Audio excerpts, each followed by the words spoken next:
नागपुर के रहने वाले सुरेश पिछले 8 दिनों से ऑक्सीजन की तलाश में दर-दर की ठोकरें खा रहे हैं, लेकिन महाराष्ट्र में ऑक्सीजन ढूंढना मिशन इम्पॉसिबल हो चुका है। मैं 8 दिन से पेशेंट के लिए घूम रहा हूँ। हमारे घर में पेशेंट है, वो बीमार है। 8 दिन से मैं घूम रहा हूँ, तो बोलते हैं हम बेड दे देंगे, तो आप ऑक्सीजन लाओ, आप रेमडेसिविर लाओ, तो ही आपको बेड मिलेगा, नहीं तो बेड नहीं मिलेगी। एम्बुलेंस को फोन करते तो बोले आपके पास बेड है तो ही हम आएंगे, नहीं तो हम नहीं आएंगे। मतलब लेकिन लाए तो लाए कहाँ से? सुरेश की तरह विक्रम को भी ऑक्सीजन की तलाश है। विक्रम के भाई कोरोना पीड़ित हैं, जिनके इलाज के लिए डॉक्टर ने ऑक्सीजन सिलेंडर लाने की असंभव सी शर्त रख दी है।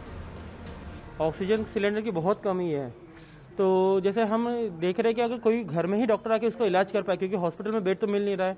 बेड मिल रहा है तो सिलेंडर नहीं है वहाँ पे। यहाँ के जितने भी गांधी बाग के एरिया में मैं 2 दिन से चक्कर काट रहा हूँ सिलेंडर के लिए, कहीं भी कोई भी सिलेंडर नहीं मिल रहा है। हॉस्पिटल के चक्कर काट रहा हूँ, कहीं कोई बेड नहीं है।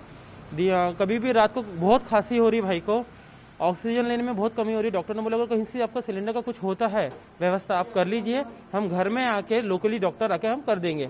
वैसे ही रेमडेसिविर इंजेक्शन के लिए हम बहुत घूम रहे हैं। महाराष्ट्र की तरह पूरे देश भर में लोग लाचार हैं। इस महामारी ने सभी दावों की पोल खोल दी है और जनता को भगवान भरोसे छोड़ दिया है। अब सारी कोशिश एक दूसरे को कसूरवार ठहराने की है।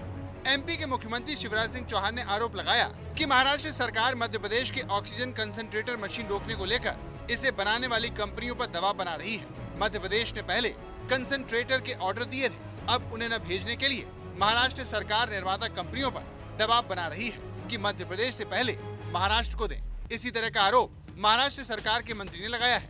महाराष्ट्र के मंत्री नवाब मलिक ने इल्जाम लगाया कि रेमडेसिविर इंजेक्शन सप्लाई करने वाली 16 कंपनियों को केंद्र सरकार ने धमकी दी है कि अगर उन्होंने महाराष्ट्र सरकार को इस इंजेक्शन की सप्लाई की तो उनकी कंपनी का लाइसेंस रद्द कर दिया जाएगा। जो एक्सपोर्ट के लिए पैकिंग की गई थी ऐसी 30 लाख वाइल है, लेकिन फिर भी पूरी तरह से किल्लत बनी हुई है। तो कहीं ना कहीं ये सारे खेल में महाराष्ट्र बीजेपी का क्या संबंध है, ये लोगों के मन में संदेह पैदा करने वाला है। देवेंद्र जी कल स्वयं चले गए एक दवाई कंपनी के मालिक के लिए, इसमें कहीं ना कहीं दाल में कुछ काला है। यह समय आरोप प्रत्यारोप या कटाक्ष की राजनीति करने का नहीं है। सभी दलों ने एक साथ काम करने का यह समय है, यह संकट काल का समय है।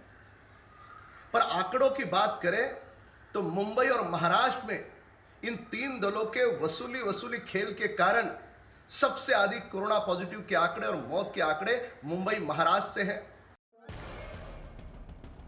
आरोप के शोर में ऑक्सीजन की कमी गहराती जा रही है। नौबत यह आ चुकी है कि नालंदा के मेडिकल कॉलेज के सुपरिटेंडेंट ने नीतीश सरकार से हाथ जोड़कर गुजारिश की है कि उन्हें अस्पताल की जिम्मेदारी से मुक्त कर दिया जाए। कोविड के मरीजों के लिए ऑक्सीजन की भारी कमी हो गई है पटना में, और इसको देखते हुए जितने भी पटना के प्लांट हैं, पटना में वैसे 3 प्लांट हैं ऑक्सीजन के, उन सबको जिला प्रशासन ने अपने कब्जे में ले लिया है और उसी के अनुसार वितरण भी हो रहा है। जिस हॉस्पिटल को जितनी ज़रूरत है, आप देख सकते हैं कि ये जो लिस्ट है NMCH, ECR, AIIMS, IGIMS, NMCH, ये तमाम जो हॉस्पिटल के नाम हैं, उनको इतने सिलेंडर यहाँ से सप्लाई किए गए हैं।